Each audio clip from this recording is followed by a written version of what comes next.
जदीद फ़ज़ाई जंग के मंजरनामे में एक और पुरजोश तब्दीली रुनमा हो रही है, जो सिर्फ टेक्नोलॉजी की हुदूद को तोड़ रही है बल्कि जंग के रिवायती तरीकों को भी चैलेंज कर रही है। अमरीकी फ़ज़ाइया की जानिब से हालिया ऐलान करदा लॉयल विंगमैन ड्रोन्स के प्रोग्राम ने दुनिया भर की नज़र अपनी तरफ मरकूज कर ली है।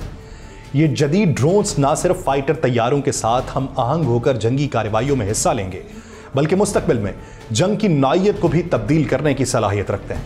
इन ड्रोन्स की खसूसियत यह है कि ये बगैर किसी पायलट के खुद मुख्तार तौर पर कार्रवाई करने की सलाहियत रखते हैं और ये तैयारों के हमरा जंगी फ़ज़ाओं में दुश्मन के खिलाफ मौसर हमले करते हैं। ये ड्रोन्स बिलखुसूस हवा में लड़ाई के लिए डिज़ाइन किए गए तैयारों की मौजूदा तौर पे F-35 जो हैं उनकी मदद करेंगे और उनकी दफाई सलाहियतों को बढ़ाएंगे। लेकिन ये सवालात भी उठते हैं कि क्या इन ड्रोन्स की खुद मुख्तारी और जदीद टेक्नोलॉजी इनको जंगी हालात में मौसर बना पाएगी? क्या पायलट एक वक्त में मुतअद्दिद ड्रोन्स को मौसर तरीके से कंट्रोल कर पाएंगे? और इन ड्रोन्स की कामयाबी और बका के लिए क्या तकनीकी और हिकमत अमली चैलेंजेस दरपेश होंगे? इन तमाम सवालात का जवाब आने वाले वक्त में इस टेक्नोलॉजी की कामयाबी या नाकामी का तयन करेगा। आप सब पर सलामती हो, मैं यासिर रशीद हूँ और आप देख रहे हैं 92 डिजिटल। नाज़रीन, आज से चंद माह पहले अमरीकी फ़ज़ाइया ने अपने नेक्स्ट जनरेशन एयर डोमिनेंस यानी एनगार्ड प्रोग्राम का ऐलान किया था, जिसका मकसद दुनिया का पहला छठा जनरेशन फाइटर तैयारा तैयार करना था। लेकिन कुछ पेचीदगियों के बायस इस मंसूबे को दोबारा से ड्राइंग बोर्ड पर ले जाना पड़ा। फ्रांक कैंडल, जो उस वक्त फ़ज़ाइया के सेक्रेटरी थे, उन्होंने फैसला किया कि इस मंसूबे पर बातचीत को आने वाली ट्रंप इंतजामिया के सपुर्द कर दिया जाए। और आज भी अमरीकी फ़ज़ाइया अभी तक इस बात पर गौर कर रही है कि क्या उसे एक नया छठा जनरेशन स्टेल्थ फाइटर तैयार करना चाहिए या नहीं। मगर एक बात तय हुई है, अमेरिका अपने मौजूदा F-35 फाइटर तैयारों की मदद के लिए कम से कम 1000 फाइटर ड्रोन्स खरीदने का या तैयार करने का इरादा रखता है। इस माह के शुरू में एक सेमिनार के दौरान जो अमरीकी फ़ज़ाइया, अमरीकी स्पेस फोर्स और दिफाई सनतों के पेशा वराना तरक्की के लिए मुनक्किद किया गया था, तो अमरीकी फ़ज़ाइया के जनरल डेविड ने उन फाइटर ड्रोन्स के प्रोटोटाइप्स के लिए रस्मी अस्करी डेजिग्नेशंस का ऐलान किया, जिन्हें अप्रैल में मुंतखब किया गया था। ये ड्रोन्स पहली बार 100 से 150 लॉयल विंगमैन यानी वफादार साथी के तौर पर मुतारिफ कराए जाएंगे। हमारी तारीख में पहली बार हमें फाइटर तैयारे का डेजिग्नेशन मिला। ये उस वक्त उसका खुद कहना था, यानी अल्फा और YFQ-42, YFQ-44 अल्फा। उसने सेमिनार में अपने खिताब के दौरान कहा कि ये शायद सिर्फ एक अलामती बात हो, लेकिन ये दुनिया को बता रहा है कि हम हवाबाजी की जंग के लिए एक नए बाब की तरफ बढ़ रहे हैं। जनरल जो एटॉमिक्स एरोनॉटिकल सिस्टम्स का प्रोटोटाइप, जो अमरीकी फ़ज़ाइया के जंगी ड्रोन्स के तजर्बाकार साजिंदा है, अब वो YFQ-42A के नाम से मारूफ हो चुका है। उसी तरह सिलिकॉन वैली की नई कंपनी एंडोरल का तैयार करदा फौरी जो अभी देखा जाए YFQ-44A, उसको सरकारी डेजिग्नेशन हासिल हो चुका है। ये पेशरफ्त ना सिर्फ अमेरिका की फ़ज़ाई ताकत की मुस्तकबिल की समत को ज़ाहिर करती है, बल्कि दुनिया को एक नया पैगाम देती है कि अमेरिका अब फ़ज़ाई जंग के एक नए दौर का आगाज़ कर रहा है, जहां फाइटर ड्रोन्स की अहमियत बढ़ेगी और फ़ज़ाई ताकत का तस्वुर एक नया रुख इख्तियार करेगा। अगरचे इन डेजिग्नेशंस में नज़र आने वाले अल्फाज कुछ मुबहम लगते हैं, लेकिन YFQ के हिस्से में बड़ी गहराई छुपी हुई है जो इन तैयारों के मकसद को ज़ाहिर करता है। ये ड्रोन्स ऐसे हवाबाजों का मुकाबला करने के लिए बनाए जा रहे हैं जो अमेरिका की फ़ज़ाई ताकत को चैलेंज कर सकते हैं। ख़ास तौर पर चीन के Y का निशान इब्तदाई तौर पे ये जाहिर करता है कि ये फाइटर ड्रोन्स जो हैं ये प्रोटोटाइप्स हैं जो मुमकिना तौर पे बड़े पैमाने पे पैदावार के मॉडल में तब्दील हो सकते हैं। इसके बरक्स जो तैयारे X डेजिग्नेशन रखते हैं, जैसे नासा का सुपरसोनिक 59, वो ज़्यादा तजर्बाती तैयारे होते हैं। इसका मतलब ये है कि उन प्रोटोटाइप में से कम एक तैयारा अमली सर्विस में आ सकता है। अब उसके बाद आने वाले 2 हरूफ के ऊपर अगर आप गौर करें, पेंटागन ऐसे तैयारों को जो फैक्ट्री में बगैर पायलट के तैयार किए गए हों उनके लिए Q का निशान इस्तेमाल करता है। फिर Q से पहले आने वाला इजाफी हर्फ या हुरूफ तैयारे के किरदार की निशानदही करते हैं, जैसे R यानी रेकोनेंसिस निगरानी के लिए होता है। इसके बरक्स अमले वाले तैयारे जिन्हें ड्रोन में तब्दील किया जाता है उन्हें QF के तौर पर निशानजदा किया जाता है, जैसे QF-16। जो F-16 को ड्रोन में तब्दील किया गया था तो उसका नाम QF-16 रखा गया था। MQ अब तक अमेरिका के बड़े जंगी ड्रोन्स जैसे कि MQ-1, MQ-9 मौजूद हैं, प्रेडेटर, इसका निशान M जो है ये मल्टी मिशन के लिए निशानदेही करता है और ये तैयारे जंगी और खुसूसी ऑपरेशंस के लिए बनाए गए। ये तैयारे ईंधन की बचत के हामिल हैं, तवील मुद्दती मिशंस के लिए डिज़ाइन किए गए हैं जो कई घंटों तक किसी मखसूस इलाके के ऊपर चक्कर लगाते रहते हैं ताकि वो जासूसी कर सकें।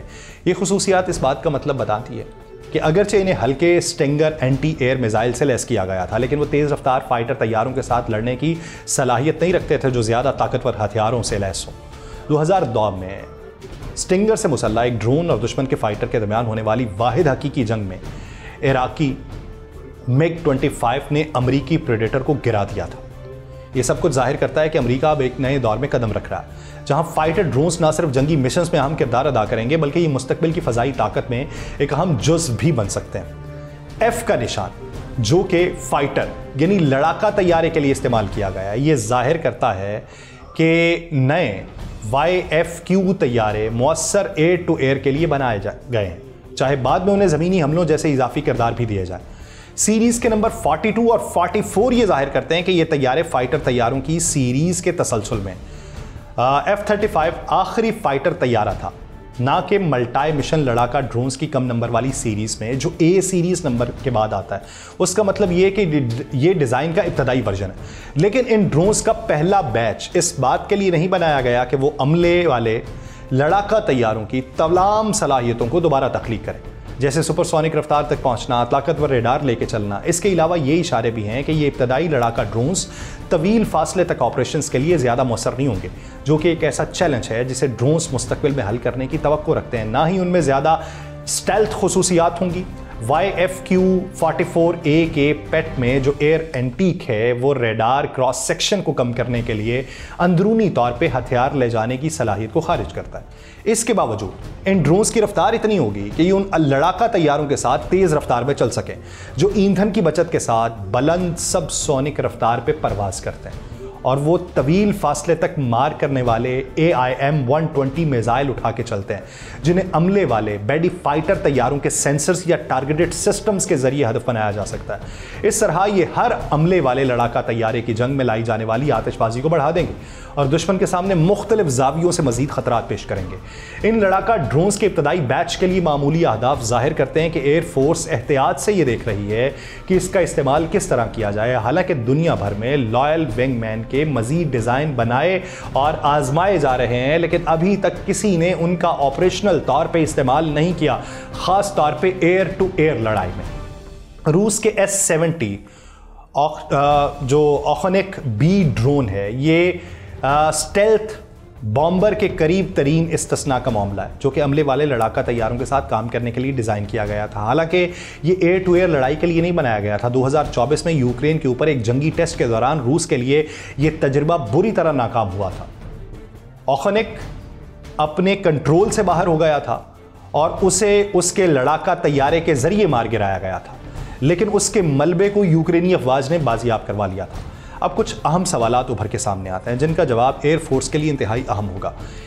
एक नशिस्त वाले तैयारों के पायलट कई F-35 जो है, जो एक नशिस्त वाले F-35 है, वो कई लॉयल विंग जैसे कि मनसूबाबंदी की गई है, उनको कितने मुअस्सर तरीके से कंट्रोल कर पाएंगे बगैर इसके कि वो अपने तैयारे की पायलटिंग के ऊपर से तवज्जो हटाएं, और उन ड्रोन्स पे मौजूद खुद मुख्तारी किस तरह इन कम्युनिकेशन और कंट्रोल लिंक्स के खलल का मुकाबला करेगी।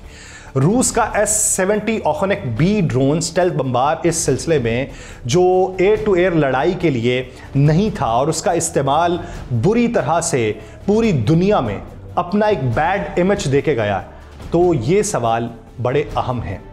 इन सवालों के जवाब जानने के लिए अभी इस पे तवज्जो दी जा रही है। इस ड्रोन्स की खुद मुख्तारी किस हद तक काबिल एतमाद होगी? अगर इनकी कम्युनिकेशंस या कंट्रोल लाइंस में खलल पड़ता है तो इन ड्रोन्स की खुद मुख्तारी किस तरह काम करेगी? ये सवाल इस वक्त इंतहाई अहम है, क्योंकि अगर कंट्रोल के निज़ाम में कोई खलल वाक़ हो तो इन ड्रोन्स की कारकर्दगी पर मनफी असर पड़ सकता है। एक सवाल ये भी है कि क्या लॉयल विंगमैन ड्रोन्स को हकीकी जंगी हालात में कामयाबी से इस्तेमाल किया जा सकता है? इन ड्रोन्स को अमले वाले तैयारों के साथ मिलकर मौसर लड़ाई के लिए इतने ताकतवर बनाने के लिए कौन सी तकनीकी और जंगी हिकमत अमलियों की ज़रूरत होगी?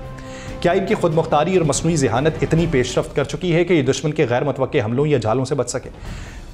इसके अलावा अगर इन ड्रोन्स में से किसी एक को जंगी हालात में नुकसान पहुंचता है या वो तबाह हो जाता है तो उसका असर पूरे ऑपरेशन पे क्या होगा? क्या ये ड्रोन्स पायलट पे इजाफी जिम्मेदारी डालेंगे और उन्हें एक से ज़्यादा ड्रोन्स को मौसर तरीके से कंट्रोल करने में मुश्किलात पेश आएंगी? उसके साथ साथ इन ड्रोन्स की मरम्मत और देखभाल के लिए किस किस्म की सपोर्ट सिस्टम की ज़रूरत होगी और क्या ये मुख्तलिफ मौसमी हालात में भी मौसर रहेंगे? ये वो सवालात हैं जिसके ऊपर इस पर गौर किया जा रहा है और नई टेक्नोलॉजी को बढ़ावा दिया जा रहा है। मुझे दीजिए इजाज़त, अल्लाह निगहबान।